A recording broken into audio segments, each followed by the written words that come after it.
How my mom saved me from reading romantic novels. As a teenager, I love books. Name it, romantic fiction, any type, animation. I just love reading books. Anything readable, I want to read. I read newspapers too. I read magazines, fashion magazines.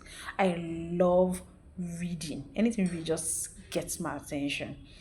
And it's also therapeutic for me. If I want to sleep, there's another way for me to sleep. I just play my music lightly and I go with one chapter of the book and I'm off. I'm sleeping. So therapeutic for me. Reading is also therapeutic for me. Why growing up? Oh, it's about 30 years ago as a teenager. I just found, I just discovered that I just had much interest in romantic novels. I just dwelt on it. I kept on consuming and consuming. And I had a way of reading those books because I knew from my own self that what I was doing wasn't good. And then I wasn't born again, no, I wasn't. But I just knew something wasn't right. We had a group, a set of friends. Oh, Shola, how are you? I know you'll be somewhere watching this video and hear me. They were my best G's when it comes to those romantic novels. They bring them from the library, they get them in Ikeja, in Lagos, Nigeria. They bring it and I'm like, oh, wow, you don't see this book. You don't see this book. That's the latest. Or more dive, more read. And I found out that it was changing my perspective. It was changing the way I was thinking. I had this perception when I was growing up. I don't need to get married. And thank God I married a very handsome man that loves me, that cares for me and the family and the kids. Yes, thank God I realized quickly. And not because of me. God used my mom to save my soul. And I had a way of reading this book. I love reading it. After some time, I started. We would tear off the first page of the book and the back page, and we'll just keep that one somewhere. We keep it somewhere aside, and we'll keep reading and consuming. Anywhere I'm going, as I'm walking down the staircase, I'm reading. What this generation do now is they're walking right the phone, they are with their earpiece, and they're walking with the Walkman. What they call it? They're walking with a music, your eardrums or whatever, and they're walking down the road, their airpods, and they're walking there, with the phone. Sometimes they're flipping your phones. I was that addicted to romantic books. And guess what I found out from those books? They're just erotic, giving you a reasonable fantasy, making it unreal, illusion. You don't need to be under anybody. Just have what you need to have. You can have a world of your own. Tall, dark, and handsome. It was raining in my time, and it's still raining to today. Some ladies cannot marry some short men. They don't want short men. My husband is not tall, sha. Finally, I didn't marry a tall man, but I married a man that is tall in heart. My husband is so tall in heart. When I mean tall in heart, he's tall in heart and very kind-hearted. We had our perception. We just tear out the first page and the last page, and we kept on reading. But lo and behold, I'm so grateful that the parents I had, my dad was a working class. He goes to the office every day. He leaves the house as early as 5:36. He has left the house. And my mom had a business around the house. Thank God somebody was around paying attention, not just to what we do, but who we are becoming. She paid attention to who we are. My mom didn't go to school. If you want to find out how she caught me reading those books, she didn't go to school. Some think you have to be in university to know what's underlying. She wasn't. She's not learned in quotes 4 words of school, but she was well schooled in the things of life. She knew what was right and she knew what was okay. And more especially, she's a child of God. She's a daughter of God. So she had the spirit of God inside of her. Intentional parenting is more about intentional guidance more than passive parenting. It's more than that. To be a parent, you have to be intentional. It has to be intentional. You have to guide your children intentionally. One fateful day, I went to her shop. I took the novel with me and I placed it down. She was always wondering, I'm always carrying the book anyway. I'm going to, I'll just carry it. They would send an errand, I would book. So the woman became very inquisitive and she brought out the book. Lo and behold, boom. Not that she read the pages, because she can't read. She can't read. You understand? But she saw it and she knew that Ifeoma should not be reading this book. Ifeoma should not be consuming what she's consuming. The Bible, Proverbs chapter 4 says, out of the heart flows the issue of life. So we should guide our heart with all diligence. My mother was there to guide me. She was there to guide me. And she said, oh Jesus, oh brother Jesus. That's an exclamation in Igbo. What is this? What kind of book is this? And she's not educated though. Not that she saw chapter 1. She saw pull off your clothes and the breast was standing. She didn't see all those. She didn't see all those nudity in the book. But she saw the picture. And she knew that this is a no-brainer for my daughter. I have to put a stop to this venture she started. And that's how my mother saved me. She just called me and said, Foma, what are you doing? Foma, what are you doing? Foma, what is this? And I came to myself. When the prodigal son said, after squandering all he had, he came to himself. I said, let me go to my father's house. I wasn't born again. I was a church girl. I was active in church. But I just had this, my conscience was working then. And I had this fear of God inside of me. And it saved me.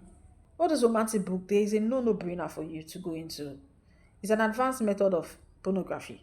Yes, I repeat it again. Pornography. Illusion, erotic love. Why are you awakening love? Age 14, 15. Why are you stirring up love? Are you ready for the response that comes with love? Are you ready for that? Are you ready to start buying diapers? Are you ready? They are paying your fees, are feeding you, and now you want to start up something that you cannot continue into. My mother saved me.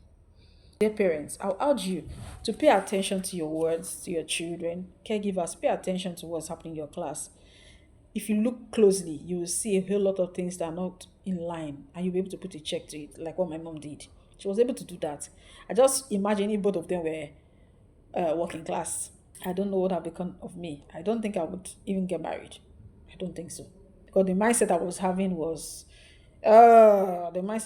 not too good. She won't. I don't think. Hey God, I don't think. I don't think I would have gotten married, and I don't think I would have having these beautiful children I'm having today. Parents, I urge you to pay attention, and I'll start with this acronym P. Pay attention to influences around your children. What kind of friends are they having? I'm very particular about my children's friends. I'm very particular. I want to know the family you're from. I'm telling you, if that's your friend, I start looking out for the father and the mother. I'm sorry, you might be hearing from my video, but that's what I do. I start making my search because friendship has a great impact in the life of anybody. What social media are they following? What handles are they following? For now, my kids are not into social media per se, but what kind of things are they into? One thing I give to my husband vet any videos my kids will have to watch. We don't just put any video in my house. My husband vet every videos, censors it, and I say you can go and watch it. If it doesn't venture, they know daddy has not approved that, so we can't watch it until my husband approves. They don't. We need to pay attention to the friends they're having, the kind of movies they are watching, what content are they consuming. Like my own case, I was consuming romantic books, M&B, that was it's being called in those days. I don't even know if it's still now because I ran away from it. I fled from every appearance of evil. I ran away and my legs were touching my head. I was running the race that Joseph ran for Potiphar's wife. That's what I did after my mother caught me in that act. Pay attention. P. A. Ask questions. We should ask questions. Don't assume your assume the world around your children is okay. Everything is okay. Create conversation. I do that to my children when they are talking. My ears jumping. I'm in the kitchen, but my ears are down. As they're talking, I'm picking. The one that is not in line is not entering my heart like that. I will call you and we'll talk about it too. Everything is talkable. We talk about everything, everything. 3 weeks ago, my son came back from church. Yes, from church. And they said a 7-year-old was telling him I love him. My son was really angry. He was angry. Like, can a 7 years be telling me that? And she's drawing me a love picture in church. What we're doing now is want to find out who that child is. Want to know the parents. My son just turned 12. And somebody of 7 years old, I don't know, 7, is already talking about love. What is the child watching? What kind of content is the child watching? That's our job now as parents. We want to find out who the parent is so that we go after them.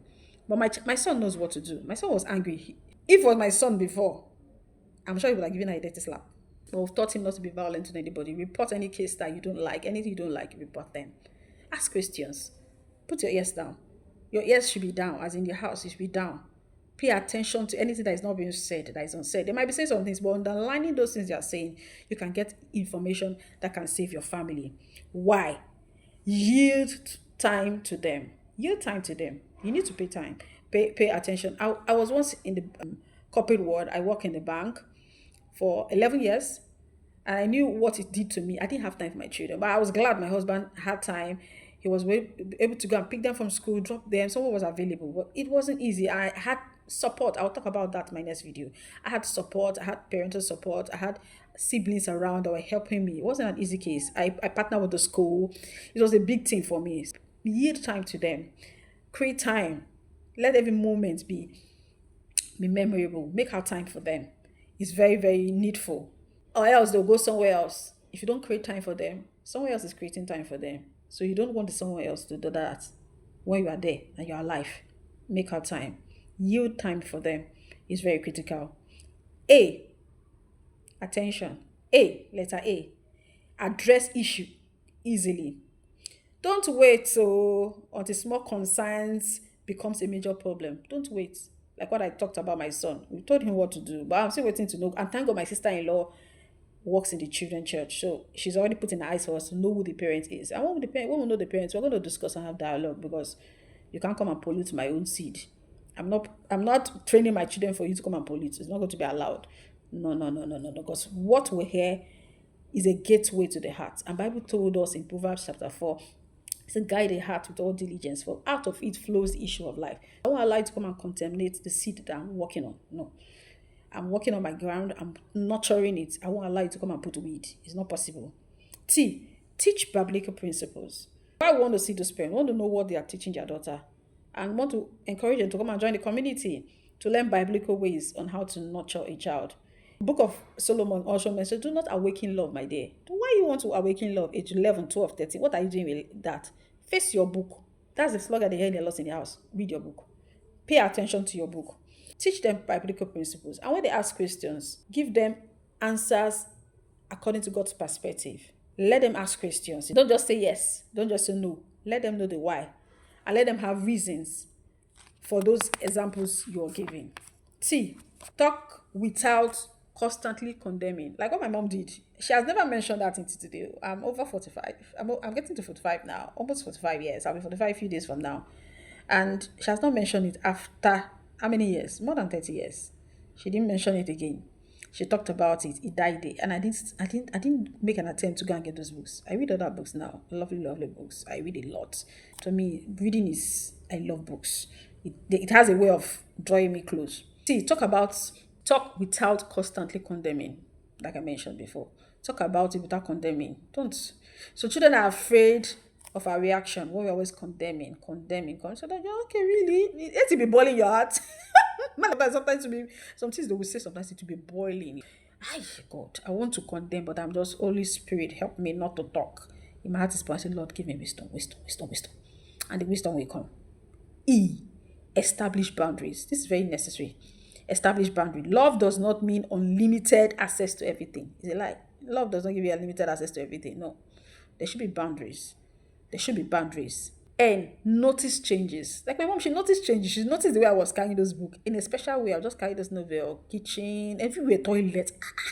You go there. I said, I'll just go with those things. I was paying attention the way I was holding those books.